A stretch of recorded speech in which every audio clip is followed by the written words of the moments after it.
colossal flop all the way through till my teens when I found the Lord. You haven't always had such a deep faith in God, even though you did go to church when you were younger. You were an atheist. What happened? My dad used to take us to church. Service would be over at 9. My cricket matches started at 10 Sunday morning. That's all I lived for, the cricket pitch, the cricket field. That's what it was. It was God had been marginalized. Oh yeah, examination time and all. If you're up there, please help me. I need you type thing. But then, I lived in India, born and raised there. And pressure to perform in studies is number one in India. You don't just pass. You better pass right at the top or you're in trouble. And I was in trouble. And I knew I wasn't going to make it. The maximum number of suicides in India happen every year after the examinations. Because people don't see a future if they haven't performed well. Well, I was one of those statistics. I'd attempted to take my own life, and I was in a hospital room. And somebody brought me a Bible. That was the last thing I expected to see. And yet, through the reading of the scriptures there, and the passage was read to me from John chapter 14, Jesus saying to Thomas in a conversation, because I live, you also shall live. So there I was at the age of 17 saying, Jesus, if you are who you claim to be, take control of my life. I don't know how to live. I don't even know if I want to live, but I want life. I don't have it now. If you will take charge of my life and give me what I need, I will leave no stone unturned in my pursuit of truth. That's what happened. Atheism is a strong word. I would say I lived as if I was an atheist. Well, you are so known for defending our faith and debating with atheists. A lot of Christians are so grateful that you fulfill that role for us. But many of them think, well, but that's not my calling, or that's not really my strength. Are we all supposed to be able to defend our faith? We are all apologists, whether we realize it or not. The only question is whether we're good or bad apologists. And those are not my words, that's C.S. Lewis's. But that does not mean apologetics, which is the discipline of the defense of the Christian faith in the academy. The apologetics of touch is equally important. Caring for the needy, having compassion for the poor. That is an apologia. That is an apologetic. People will look at that life and say, why is this person doing this for me? The apologetics of relationships, where you befriend somebody. If you meet, for example, people in the Islamic world, most of those who've come to Christ from that part of the world will tell you it was either a dream that God spoke to them or the love of Christ that they saw in somebody else. So we're all apologists. However, I think we should all work at one thing that we don't often work at. Even if we don't have the answers to people's questions, we should at least know where the resources are. I can say, for example, look, I'm not big into science, but I know exactly where you need to go to pick up a book and what website you need to get onto where the answers are there. There's a portion of Christianity that says you need to be able to defend the faith and study and be educated. There's another part that says really Christianity is more experiential than it is a discipline of the mind. Which is it, or is it both? Are they in competition? Absolutely, Cheryl. It is both. And if you miss either one of them, I think you shortchange yourself. I think it was Archbishop William Temple who said the longest journey in life is between the head and the heart. And if you don't allow it to filter down, it becomes a cerebrally driven thing. I have seen Christian philosophers and apologists whose life I would not want to emulate, whose personality didn't touch me, whose intellect did. On the other hand, I found people of tremendous devotional strength, but who really don't think things through when the questioner or the skeptic comes to ask them. This is the balance. When you're talking about speaking to this generation, you are speaking to a postmodern world.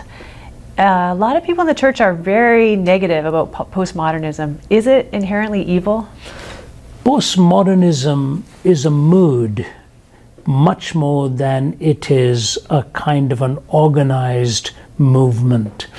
Postmodernism was at the Garden of Eden when Adam and Eve said, has God really said?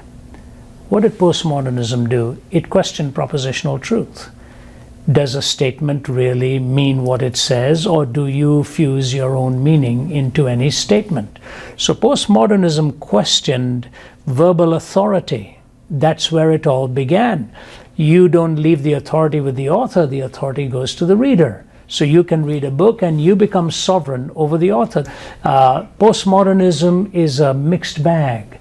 There are some very dangerous elements to it where absolute truth became conditioned and relativism took hold, but you really don't want a relativist in the lab. You don't want a relativist for a pilot. You don't want to say, I know that's what the tower is saying, and I know this is what the instruments are saying, but I'm going to fuse my own meaning into these readings. So life cannot be lived on the postmodern cutting edge. One thing postmodernism has done, which is constructive, it has a hunger for community. And that's where I think the church should rise. Well, when you're talking about absolutes, the Bible is a very absolute kind of book. How do you communicate, Christian absolutes to a culture that kind of resists that idea? And what happened when Adam and Eve were challenged with God's laws? The interesting thing is this: there was only one prohibition, only one. In the day that you eat of the knowledge of the tree of good and evil, you shall surely die. What it really meant was we would redefine good and evil. The moment you and I redefine good and evil and we come up with two different definitions, whose good is going to trump the other person's good? That's exactly what has happened in our culture today. We make decisions ad hoc, whether it's on taxes, whether we cheat or not, whether it's on marriages, whether it's in relationships, whether it's in the job or whatever, and we go through different arenas, Cheryl, every day, each with its different ethos. And the collapse of our culture today symptomatically is in economics, but actually is in morality. That's where it all began. I said to a New York Times person who was interviewing me, I said, why are we all so shocked? We taught them in our Ivy League schools that ethics is all relative. And then when they became the head of Enron and acted as relativists, we put them in jail. What has happened? Money has no point of reference anymore. People borrowed without the ability to repay. In my wallet, I carry a $100 million bill. It's an authentic bill, but it's from Zimbabwe. It's what's happened with morality. If you and I don't have something by which to measure it, it's really not worth anything. It's something we conjure up. So how do we then communicate this to our culture? Because it's like we're speaking one language and they're speaking another. Is it impossible? No, I think we have to communicate it in multiple ways. First of all, you have to communicate it by a life that is properly lived. The best way to see a counterfeit is to bring the genuine. And I'll tell you what, when a family is living properly, those whose lives have fallen apart will look at that family with a tremendous sense of admiration, if not envy, and say that's where we need to be as well. So I think the first thing is it needs to be lived out. The second thing is we need to find ways of communicating it without being preachy. If you come down as a 1, 2, 3, anybody knows as a parent, sounds very good, but they walk out of there saying, boy, I'm glad that one's over with. You have to make it incidental to what they are already doing. I think literature, drama, story, music, illustration, all of these play a point. For preaching, there has to be a 3-tiered delivery. Argument, story, application. If you don't have the argument, the story will have limited strength. If you do have the argument but not the story, it'll be very dry. If you have the first two but never teach them how to apply it, it all becomes just a great thing to have gone into for some time, but it made no difference. And humility must play a role in that as well, because even though as Christians we do have absolutes, we don't always live up to our own standards. And doesn't there have to be some kind of recognition in that discussion then that, look, I can't do it every day either, and I fall short many times? Humility and the way God does not humiliate us, but keeps us humble. And I think that's important. And recognizing our own shortfall. This, I think, is the beauty of the gospel, Cheryl. I was telling the story yesterday of a young woman whose life had fallen apart when her husband committed suicide because she had broken her vows and got into another relationship. And she lived and lived and lived with this haunting specter of his death literally on her lap. He had taken an overdose of a poison and took his life. This was in India when I was visiting, writing my book, Has Christianity Failed You? And she didn't know what to do with this. And she struggled and struggled and finally went and met a Hindu priest or a guru or someone, and he couldn't shake it off her, I guess, and then did this amazing thing. Give me your astrological chart and your birth date and all of this, and your husband's, and looked at it all and said, I have come to the conclusion that in your previous life when you were a little girl, he raped you, and this was his karmic payback time that you were involved in. Mm-hmm. And this professional woman sitting across the table is looking at me, telling me this story, having bought into it. What did that tell me? It told me she desperately needed a way to alleviate her guilt and needed some authority figure to give her the legitimacy of a guilt gone. We all stumble and fall, and we don't know where to go. We cannot minimize it, and yet we cannot run from it. The cross of Jesus Christ is the central message of the gospel, where the price was very seriously paid. And when that price is understood and you respond with love and gratitude, life is very different. And even if you stumble, you don't go like this, you climb higher and higher and get closer and closer to be conformed to the image of God's Son.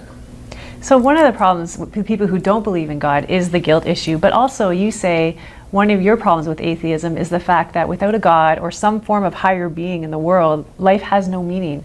Why is that a problem for us? This is actually an amazing question when you unpack it a bit. The question I'm asked most on the campus? They will agree that there is a moral framework somehow we cannot run from. They will grant you that. Even an atheist will say, why can't I be good? I said, I never said you can't be good. I said, but you're begging the question, what is good?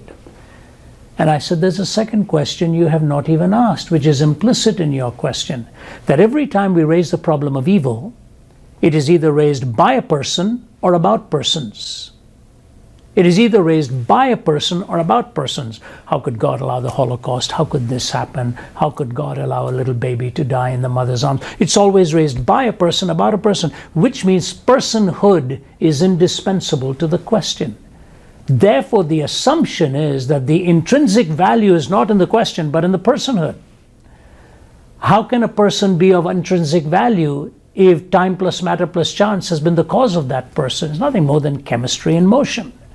The only way the person can be of value is if the person is the creation of somebody with infinite and intrinsic worth, which means it's God Himself that needs to be able to justify our question. So when we talk about evil and all the relativism and all of that, we need to realize that we are the point of God's creation. This is not to build pride. This is to build worth. This is to build value. So as Christians and as believers, when atheists raise the questions and present challenges to us, we need to realize they're actually arguing against themselves. They're assuming their questions are important, their questions are worth it, that they are worth it, and the one they're raising to is worth it, none of which actually holds if we are the product of primordial slime. So the atheist raising the questions ultimately actually argues more for the existence than the non-existence of God. I think it's an interesting question because even Christians sometimes struggle with this when something terrible happens to us who've been trying to do good and live good. And it just doesn't seem fair. How do you stay connected and intimate and close to God when it feels like He's hurting you or He's allowing you to be hurt, or however you frame that with your theology? How do you keep that connection? With the first temptation to Jesus was, turn these stones into bread and they will follow you. Not true. Here we are in Canada and North America, amongst the wealthiest continent in the world. Look at the irreligion we have here. Look at the blatant atheism we have here, the blatant repudiation of God. You go to a land like India, which for decades has lived with so much deprivation, and the greatest amount of the hunger for spiritual truth is in that country. So prosperity does not necessarily beget spirituality. Prosperity, in fact, can oftentimes beget this kind of autonomy and a sense of self, we're self-made people. So when we do go through a trying time, it may be God's megaphone. I have had more people come to Him in times of need than when they are riding the crest of success. Some of the greatest saints have been those who have lived with the greatest amount of hurt. One of my great heroes in the early days of my studies was the famed writer Annie Johnston Flint, great hymn writer. Annie Johnston became an orphan when she was quite young, raised by the Flint family then, and then contracted cancer and had rheumatoid arthritis and even became blind. And her book is called The Making of the Beautiful. She spent decades in bed. And one of her hymns said, "He giveth more grace when the burdens grow greater. He sendeth more strength when the labors increase. To added affliction he addeth his mercy. To multiplied trials his multiplied peace. When we have exhausted our store of endurance, when our strength has failed ere the day is half done, when we reach the end of our hoarded resources, our Father's full giving has only begun. His love has no limit, His grace has no measure, His power has no boundaries known unto men, for out of His infinite riches in Jesus He giveth, and giveth, and giveth again." Some of the greatest saints have suffered some of the greatest hurts and come out with some of the greatest comfort. It is God's extraordinary way to bring us to the mountaintop after the valley.